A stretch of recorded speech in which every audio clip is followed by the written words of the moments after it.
It's about the service first. Money will always follow. Yeah. And the biggest thing I had to learn to do was to share. share. Content is king. Yeah. And you actually put out content as a broker. You're making videos, sharing your experience, sharing your knowledge. I got to say, you're a fool if you're not. Too many people are focused on the instant success. Instant gratification. It's not there. It's not there anymore. There might be a hidden calendar that's in place, all right? There? Yeah. Okay. And phrase is marry the price, date the rate.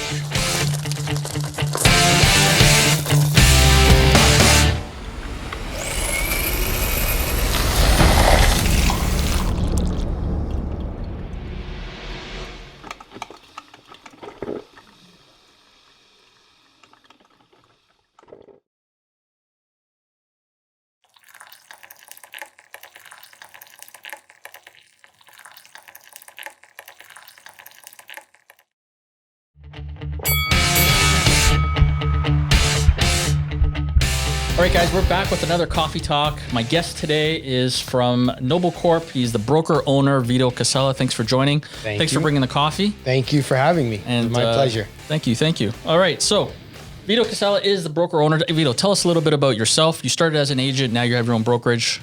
Yes, 15 years in the industry, started as an agent. Thought it'd be a great idea one day to open a brokerage, and here I am. It's been 5 years now. We're on our 5th year at RE/MAX Noble Corp. Journey's been great. Agents have been phenomenal. It's definitely been an amazing transition to see how they've helped to grow myself as well as an owner. But the industry, as it continues to change, the one thing I've been fortunate is to continue to grow and see the success in it. So super excited for what's to come as well. So Noble Corp is located in Woodbridge off of LANGSTAFF. I know it's right beside one of my favorite lunch restaurants there. How many agents do you have there? We're 65 agents 65. now. Wow. Yeah. That's awesome. Which I've been super blessed. Our retention, our collaboration. I know it's an often overstated, phrase everyone says, but I do believe we have the absolute best collaborative office out there. Our culture, a lot of dedicated realtors in our office that love to help each other out as well. And they make me look good. Yeah, for sure. It's funny because I had Marco Raponi here and we were talking, and I said to him, I said, I deal with a lot of brokerages and different agents and stuff. And one of the things I said to him was like, one of the differences that I noticed with Noble Corp was it's more of a family environment than about how many numbers and how many deals you can get done. And I think that's credit to you, obviously, because you care more about your relationship with your agent, that they're doing well. If they do well, you're going to do well. And it's not just about, making sure they have to push the numbers out as much. You care about how much 100%. 100%. I mean, the biggest thing I learned even in my time as a realtor beforehand was it's about the service first. Money will always follow. Yeah. And RE/MAX loves me and hates me at the same time because yes, there are many 300, 400, 500 agent offices, but the biggest thing for me is to be able to nurture their success. And I can't say it's something that is easily done when you have 200 or 300 agents. So I'm very diligent on who we're bringing in because if I can't nurture their success first, I look at it this way, then why am I bringing in other people if I can't help the agents internally grow? And it becomes a trickle effect afterwards. Yeah. You can only work with so much. And again, not to knock the other brokerages that are out there, but the difference is when you have those 200-300 agents, they're not getting that same attention and care that you can, kind of like a more boutique style. 100%, right? 100%. Last night, my last phone call was 11:45 from an agent working on a transaction. I take it personally. I mean, if I have the ability to answer that phone call and give them the advice they need, I know it sets them up for the success that they're hoping to achieve as well. So how are you finding it being a broker now versus an agent? You're spending more time, obviously, looking after all the other agents. Do you still have many deals that you kind of still do on your own, or you're kind of just like, not really? I do nurture past clientele, Yeah. but 100%, it was an adjustment. I was selfish before. And the biggest thing I had to learn to do was to share. Yeah. It's about them now. Yeah. And that has been the biggest adjustment. I have the knowledge, I have the experience, but I have to put it into their hands and I have to be there to support their achievements and their goals that they're setting year over year. And I have to invest in them as well. Yeah. So the biggest adjustment has been to put myself aside and to, as I say, my success is found in their success now. Yeah.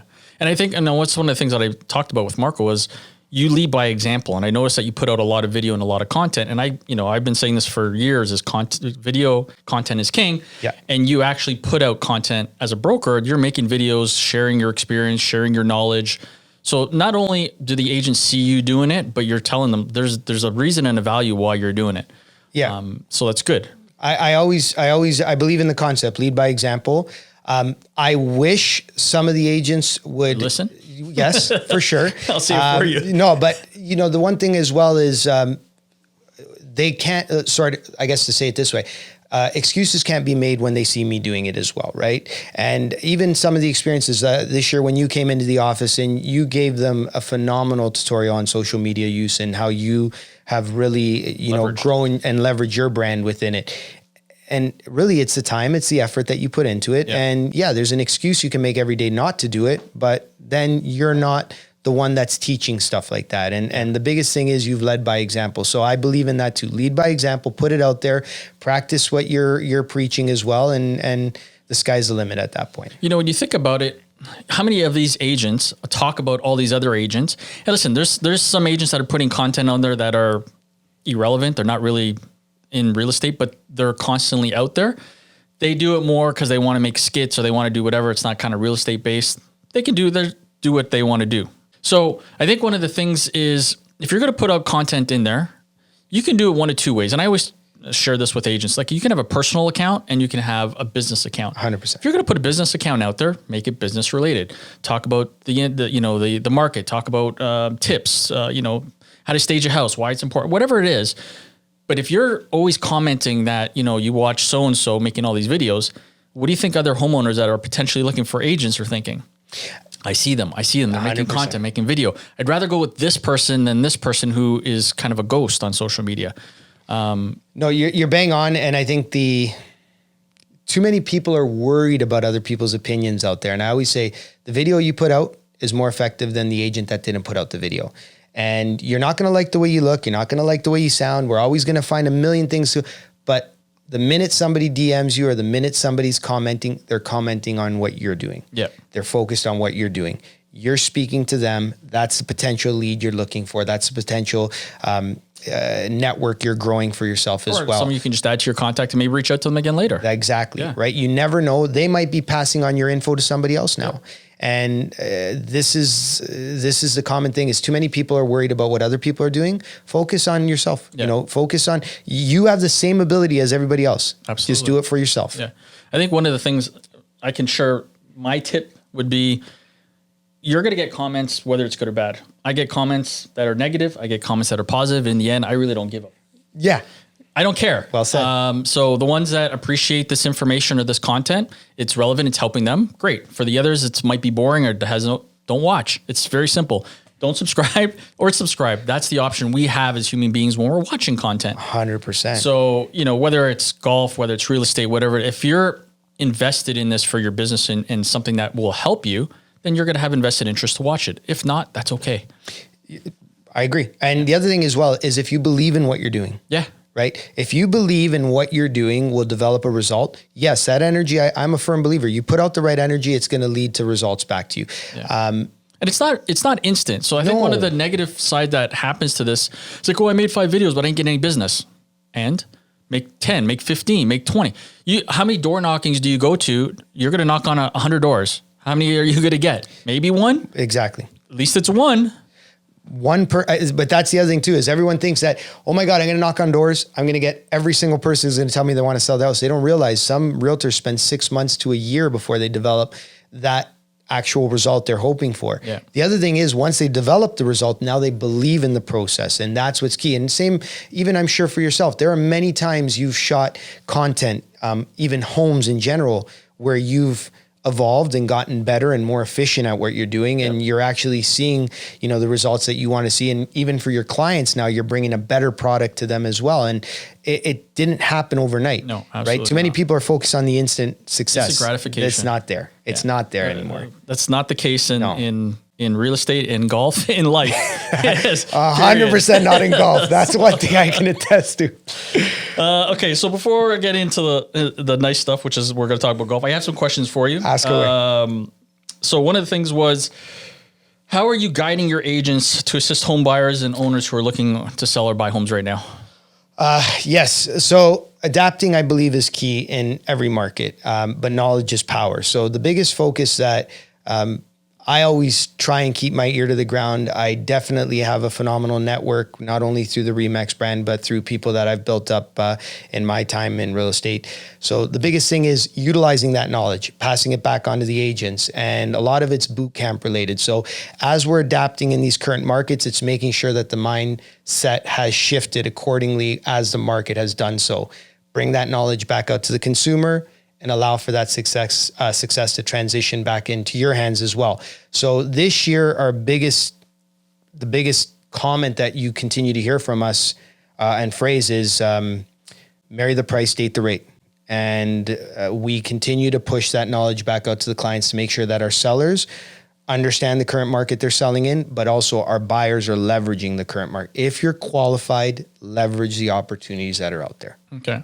And for those clients that have homeowners that have to sell right now in their situation that is dire because of the situation, what's the guidance like? I mean, it's a difficult guidance because you're ultimately telling people, I know you're in this much debt and you need this much money for your house, but unfortunately it's not worth that. Like, what's that conversation? So there's the good, bad, and ugly in this industry. Okay. And yes, that's an ugly conversation that you might have to have right now. Yeah. But you have to have it.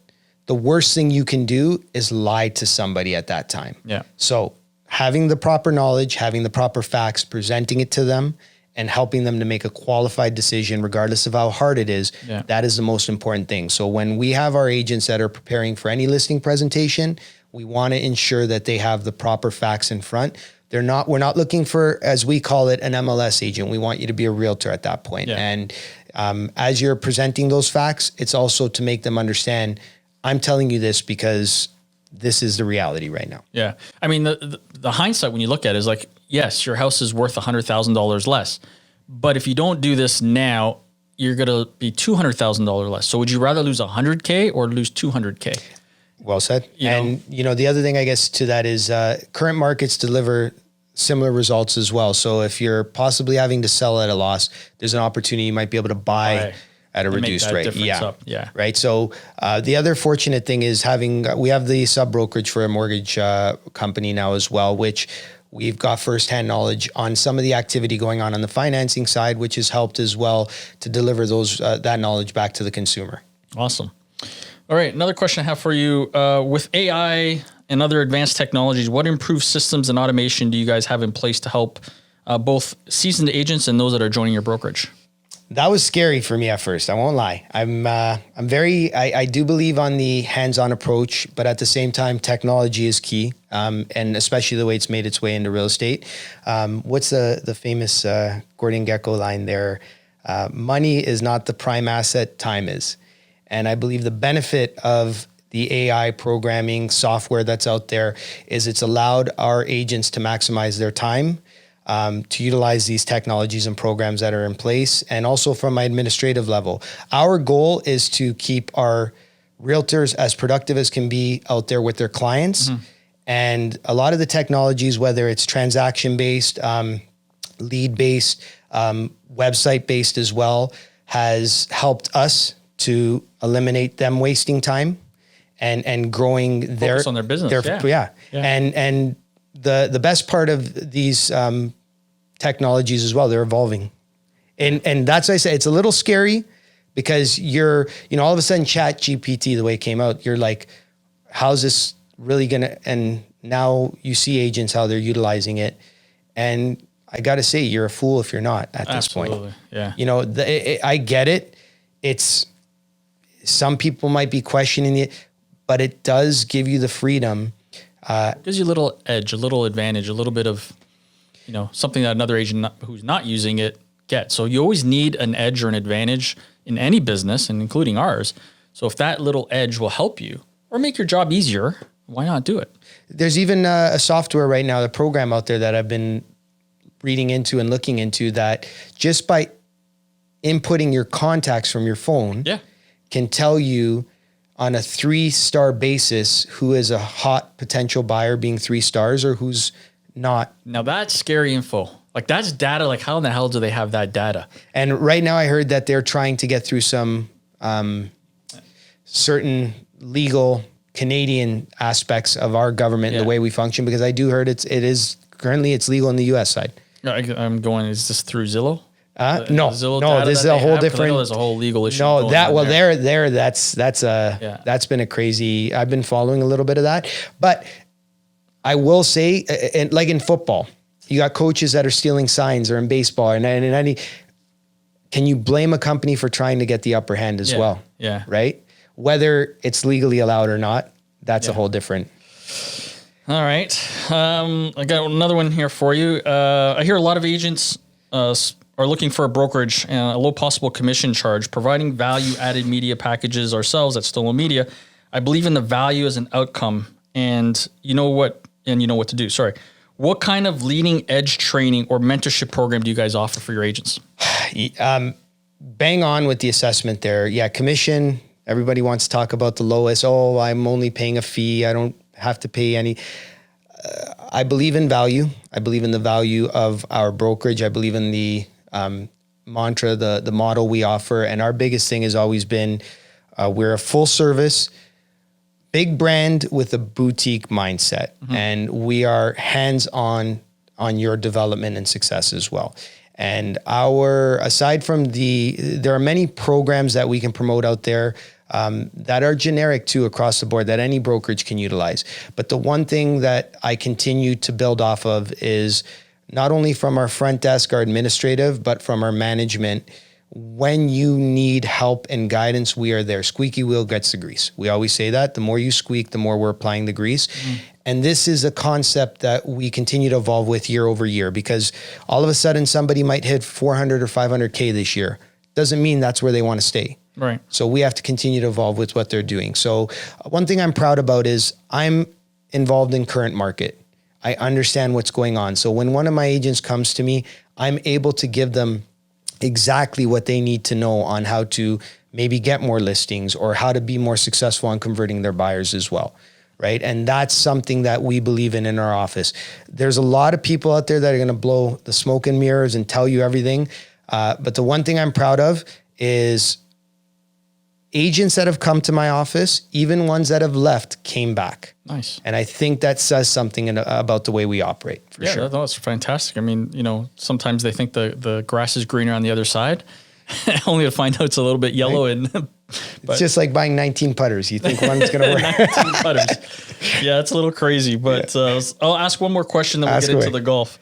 I know as an agent, there's, their hours are 24/7. How do you keep balance between home, work, family? I know you're another father. Again. Congratulations. Thank you. And then obviously you have the balance of the golf, right? You have your personal time. So, running a brokerage, having a family, you have a team at the brokerage, you have a team at home, and then there's that me time. Exactly that is, I've gotten better for sure with it. The one thing I'll say is our agents have grown a lot in my brokerage as well with the brokerage. So first year was very demanding, second year, third year, so forth and so on. But my team has become exceptional. And I have to hand it to the management, the admin staff, even the quality of realtors. It really is all hands on deck approach. And we have an amazing group chat, family group chat, where many of the times, even the questions circulating in there, I don't even get a chance to respond before all the answers are being delivered by some of the superior agents in the office. Yeah. Now, with that being said, I still believe I have to be that face that's there for them and that helps them. So I don't take that lightly. So the work-life balance, I sort of know the times where the phone might blow up a bit on me. And I also believe my agents have grasped a great understanding of my scheduling, where they know when I'm showing up to the office, they know when I'm available, and a lot of them get those questions out right away. Yeah. We have an open door policy for sure. And anytime there's the one-on-one requirement, they're booking that with the administrative staff. So I'm also preparing for any of that. The biggest thing is I want to get them the knowledge they need. So not that they're asking less questions, but they're feeling more confident. They're self-sufficient. I mean, ultimately you're trying to get, your team members to be self-sufficient where they can kind of be on their own unless it's anything really major or urgent that they need you. They're going to come back out and kind of reach to you. Exactly. And then I got to hand it to the wife at home. She makes my life a lot easier. So when I'm at the office, I'm being as efficient as can be there so that when I am home, hopefully Which office are we talking about, Vito? Well, the one on the golf course? It depends on how the putts are rolling that day. But that's the other thing as well. She gives me that confidence and freedom to sneak out once in a while. The benefit of golf is, I always say too, it doesn't hurt to invite one of the agents out once in a while, because that's work related round of golf. Hey, it's the best time to talk 4.5 hours of real estate and whatever else. But I think one of the things, I remember when I had young kids, and that was a time when I was actually a PGA teaching pro, and I was doing that full time. Once you have kids, I didn't have any time to play golf anymore. So, you're 4 kids? This is my fourth, Fourth one. So how are you finding that time still to find? I mean, kudos back to your wife for doing it. But do you find that you've lost a little bit of time to golf? So strategically, I will say that winter births tend to allow us to prepare some timing to see how we can navigate heading into the golf season. Makeup? Yeah, what that looks like. No, but I got to say that my wife is definitely amazing at structuring our life, and I can pick and choose those moments. I might have to squeak out first thing in the morning. Yeah. Or I might have to squeak out super late in the evening. Now I've introduced some of my children into the golf game as well, which has been gratifying, not only to see them playing, but hey, I get to go and smack balls. Maybe your retirement in the future? If I could say this, if on a Saturday I'm heading out in an afternoon to golf with my kids, the problem is now I need to have 2 groups now. To force them. But it is something that it's a work in progress all the time. I mean, sorry, let me give you some quick advice off the bat. Okay. Please. Make sure they're all right-handed. So you have hand-me-downs as the years go on. Okay. No, so you have to spend money over and over again. But it's definitely a work in progress. And as much as I'd love to do it all the time, you got to pick and choose the moments. You can't make money on tour? I would love to. I don't know. I thought I had a chance 19 this year. putters? Yeah, 19 putters, threw it all away. You real have that quick. one good round, you're like, this is it. Possible. I'm ready for the tour. That's it. I was walking up 18, signing some of the grounds crew guys, and they're looking at me like, I know it's an autograph. You want to keep You'll that. get one soon. Just remember where I'm from. We came here at Cameron Place started. No, it's so important. And the same conversation I had with Marco is it's so important to do something that you love as a me time, because if it's all work, family, individually as a person, you're going to burn out. I couldn't agree more. That 4 hours, 3.5, whatever it works out to be, my mind does shut off. Yeah. That is the only time I can probably say in my life where it's not going at some point about the business end. The phone might ring at a certain point where I have to get to it. No. I've golfed with them. Yeah, Trust me. I will say, once again, it comes back to my staffing and how efficient they are and how good they are at handling certain things for me.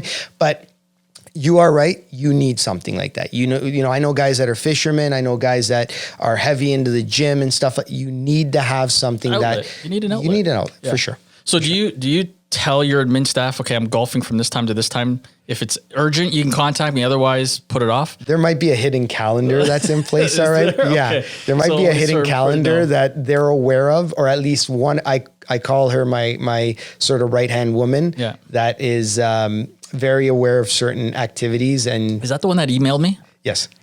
I saw her email and I'm like, hold on a second. You have Sabrina Stallone. Yes. And I'm like, what the hell?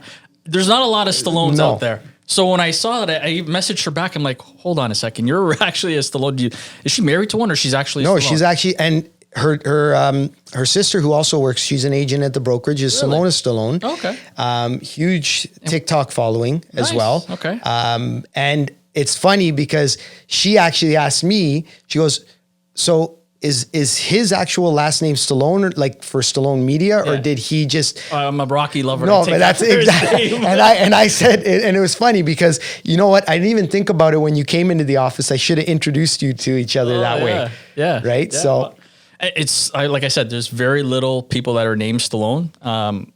I think she's maybe like the 5th or 6th person that I know. It is an envious last name. I'm not going to lie. It is there's so much you can accomplish with it. Listen, you can ask her the question. How many times are you related? That's how I ask. Yeah. It's one of the questions I get, especially when I go golfing, like, who's Stallone? Where's Rocky? Where's Sylvester? I'm like, no. I would actually, if I was coming up to a tee sheet and I was just me with a buddy and all of a sudden I see there's a Stallone on that, I'm like, it's got to be him. He's got to be related. There's got to be something there, right? Yeah, so there's some perks to it, definitely. But there's a lot of memes and jokes that come out of it as well. So. I believe that. Well, listen, thank you so much for coming out.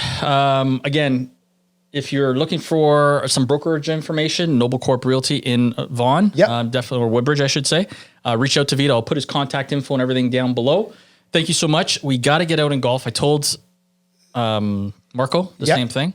I don't care. It's got to be at least a minimum 2 times a month. We have the competition that's going to go on.